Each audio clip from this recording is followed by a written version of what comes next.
குருஷேத்திர வீரர்களுக்கு மன்னர் உடுப்பி உணவளித்தார். 5000 ஆண்டுகளுக்கு முன்பு பாண்டவர்களுக்கும் கௌரவர்களுக்கும் இடையில் நடைபெற்ற குருஷேத்திர போரானது போர்களுக்கெல்லாம் தாயாக இருந்தது. அனைத்து மன்னர்களும் அந்த போரில் ஈடுபட்டனர். அத்தகைய மாபெரும் போரில் நடுநிலையாக மன்னர் உடுப்பி இருந்தார். அவர் கிருஷ்ணரிடம் போர்களில் ஈடுபடுவோர் உணவருந்த வேண்டும், எனவே அவர்களுக்கு உணவளிக்கும் பொறுப்பை நான் ஏற்கிறேன் என்றார். இன்றும் உடுப்பி மக்களில் பலர் உணவளிக்கும் நபர்களாக உணவகங்களை நடத்துபவர்களாக இருக்கின்றனர். 18 நாட்கள் அந்த போர் நீடித்தது. ஒவ்வொரு நாளும் ஆயிரக்கணக்கான வீரர்கள் இறந்து கொண்டிருந்தனர். அதனால் உடுப்பி மன்னர் குறைந்த அளவிலான உணவை சமைக்க வேண்டியிருந்தது.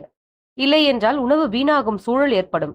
ஆச்சரியம் என்னவென்றால் எந்த ஒரு நாளும் உணவு வீணாகவே இல்லை. இத்தனைக்கும் ஒரு நாளில் எத்தனை வீரர்கள் இறந்தார்கள் என்பது யாருக்கும் தெரியாது. அப்படி இருக்க பட்சம் துல்லியமாக உணவை சமைத்து வீணாக்காமல் இருந்தது அனைவருக்கும் ஆச்சரியமாகவே இருந்தது. இங்கேதான் கிருஷ்ணரின் மாயாஜாலம் தென்பட்டது. உடுப்பி மன்னரிடம் இதை எப்படி இவ்வளவு சரியாக நிர்வகிக்கிறீர்கள் என்று கேட்டபோது, ஒவ்வொரு இரவும் நான் கிருஷ்ணரின் கூடாரத்துக்கு செல்வேன். கிருஷ்ணர் இரவில் வறுத்த நிலக்கடலை சாப்பிடுவார். எனவே அதை ஒரு கிண்ணத்தில் வைத்து கொடுப்பேன். அவர் எத்தனை கடலை சாப்பிடுகிறார் என்பதை வைத்து அடுத்த நாள் எவ்வளவு மரணங்கள் நிகழும் என்பதை கணக்கிட்டுக் கொள்வேன். உதாரணமாக அவர் 10 நிலக்கடலை சாப்பிட்டால் அடுத்த நாள் 10,000 இறப்புகள் ஏற்படும் என்று பொருள். அவ்வாறு அடுத்த நாள் 10,000 பேருக்கு குறைவானவர்களுக்கே சமைப்பேன் என்றார்.